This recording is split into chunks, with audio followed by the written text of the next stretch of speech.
This is the first time I've been getting ready since like December. I'm not going anywhere. I'm just filming a video and I thought I would do my makeup.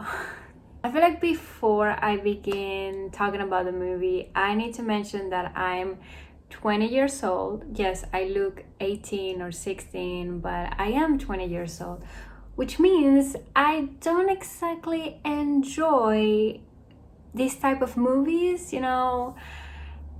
rom-coms about teenagers, and I find it kind of cringe. But I also know that if I were to be 14 when this movie came out, it probably would have been one of my favorite movies. So again, I might be a bit harsh on it because I'm not a hopeless romantic or again fan of these type of movies. I don't like anything cheesy and clingy, and it's very cringe. So keep that in mind. I'll try to be kind of positive, but if you've seen any of my reviews, you will know that positivity is not exactly my strong suit. And if I don't like something, I can just pretend that I did. So hi, my name is Sofia. Subscribe to my channel, follow me on my social media if you want to see more from me. And I'll begin this video because I hate intros. So in case you don't know, the last movie of the trilogy, To All the Boys I Loved Before, just came out on Friday on Netflix, just in time for Valentine's Day. For us people, single people that have nothing to do on Valentine's Day, we can at least enjoy something. This movie begins when the family is spending their vacation on South Korea. Meanwhile, Lara is waiting to receive the news about her Stanford application. Peter or don't. Me cago en Dios, de verdad. It's senior year of high school and Lara is considering her college plans and figuring out her plans with or without Peter. Before I begin with everything I didn't like about the movie and say things that are not exactly positive, I'm gonna mention everything that I liked about the movie and the previous two movies. Something I really enjoyed about the movie was all the reference and callbacks that they did from the first movie, like when they signed the contract and there's a scene of their hands, holding when they're in the bus in their way to New York, and Peter and Lara are with the headphones sitting next to each other. It was a callback from their scene in the first movie when they were going to that ski trip. So that was really nice and really nostalgic, and I liked it. It was also really cute, it reminded me how lonely I am and how lonely I was in high school. I thought in high school I would have a boyfriend and I never did. So I'm also 20 years old and I still don't have a boyfriend. So yeah, the movie reminded me how lonely I was. But it was cute. It was cute to watch and aesthetically pleasing as well, and sort of nostalgic. The movie overall was kind of cute and less cringy than the second one. But I mean, the first one is still my favorite.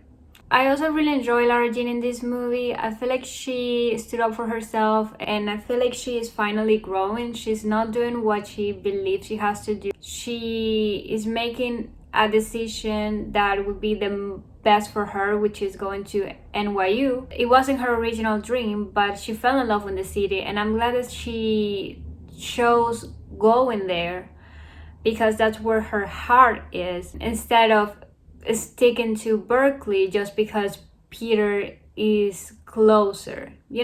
I'm really glad she stood up for herself and chose her career over some boy.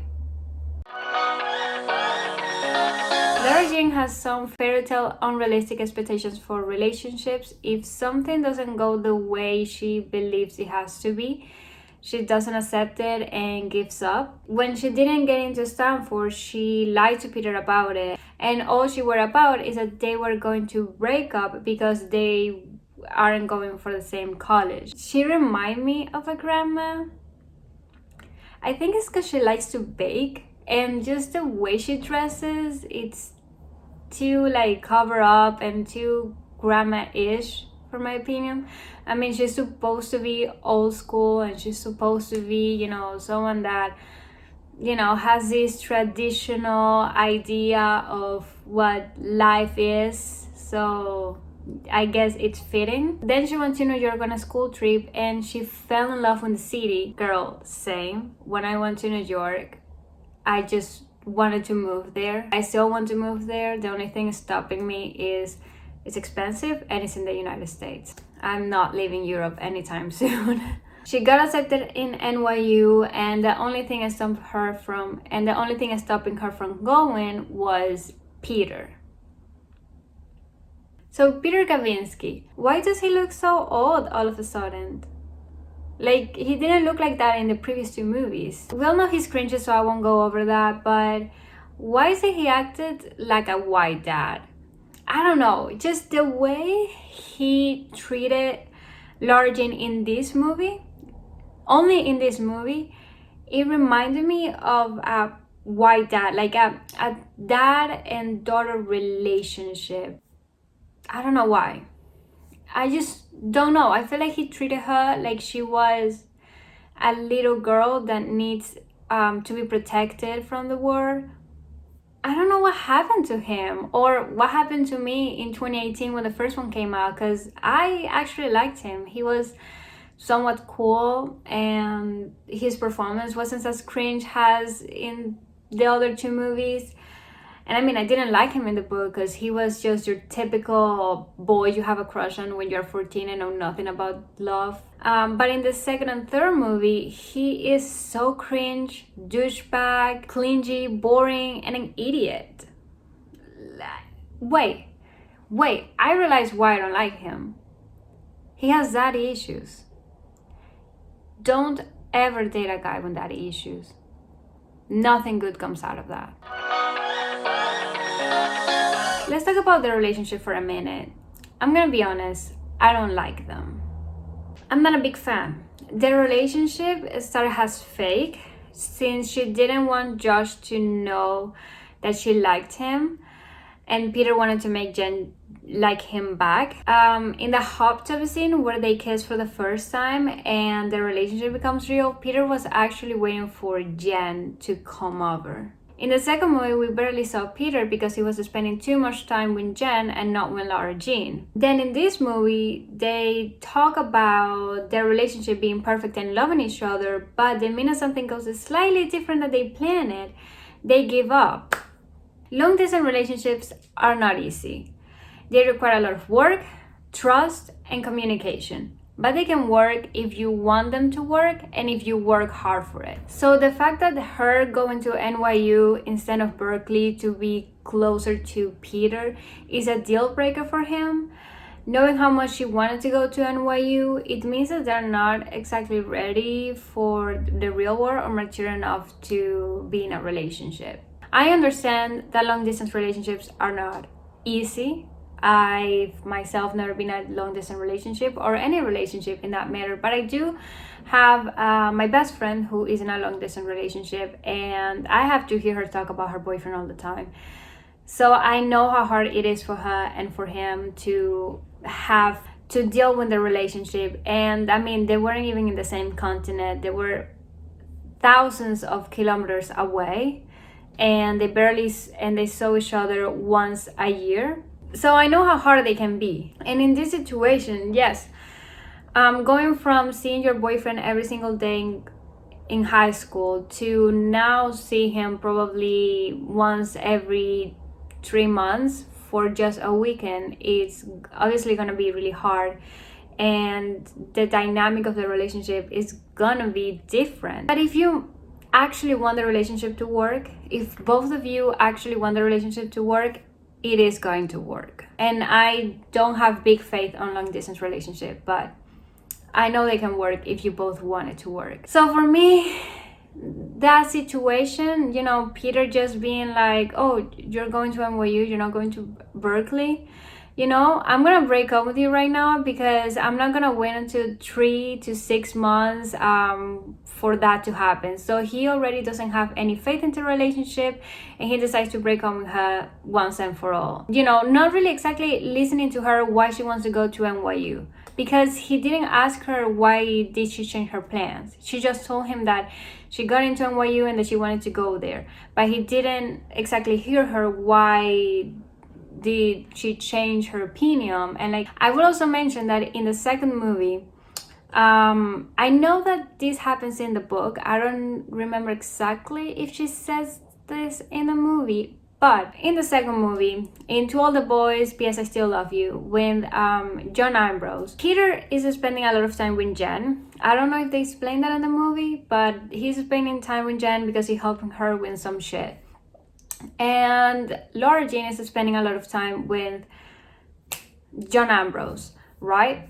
And honestly, they are kind of cute. I never shipped them because, again, I knew she was gonna end up with Peter, so that was kind of wasting my time to ship her with another dude that she's not gonna end up. So at the end, I think John Ambrose tells her that he's in love with her, that he likes her, and she tells him that, you know, that she chose Peter. The reason why she chose Peter is because Peter was the first choice. It's because Peter came first. If John Ambrose would have come before Peter, then she would have chose John Ambrose. But since Peter was already here and she liked him first, she has to choose Peter.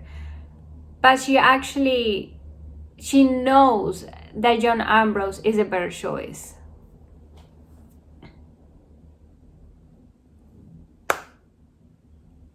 Okay, I'm gonna move on. Oh, before that, since when is Jen part of the group? Because last time I checked, Lara Jean and Jen were still not cool. Like, there was no redemption arc. They didn't, like in this movie, they're both going to NYU and making plans to hang out.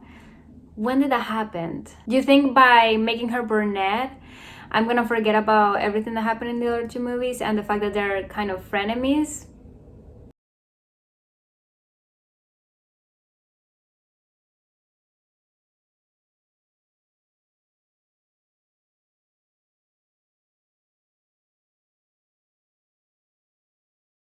I can't talk about this movie without giving my opinion on the other two movies, so hear me out. I read the books, and as you can tell, I personally didn't like them because they're not my cup of tea. They're too cheesy, too much clinginess. Lara is annoying and honestly way too old school and traditional for my liking.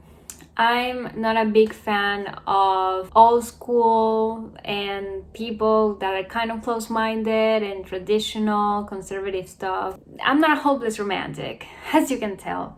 The rom-coms that I actually enjoy are very minimal. I think the only rom-com that I actually love is Call Me By Your Name, and I think that has something to do with the fact that it's in Italy. I think the only reason why I like Call Me By Your Name is because first, it's not a straight couple, second, it's in Italy, and third, Timothy's in the movie. So I think that's the main reason why I like Call Me By Your Name, but overall I don't really enjoy rom-coms, so it's not a surprise that I don't enjoy this trilogy. And I don't like reading rom-coms, you know, romance books, teen love, because it's cringe. In my opinion, it's cringe. Friends say that I'm heartless, so maybe it makes sense that I didn't like them. I don't know. The first movie, in my opinion, was perfect because I really liked it. It was heartwarming and it wasn't cringe, or at least not as much as the other ones, and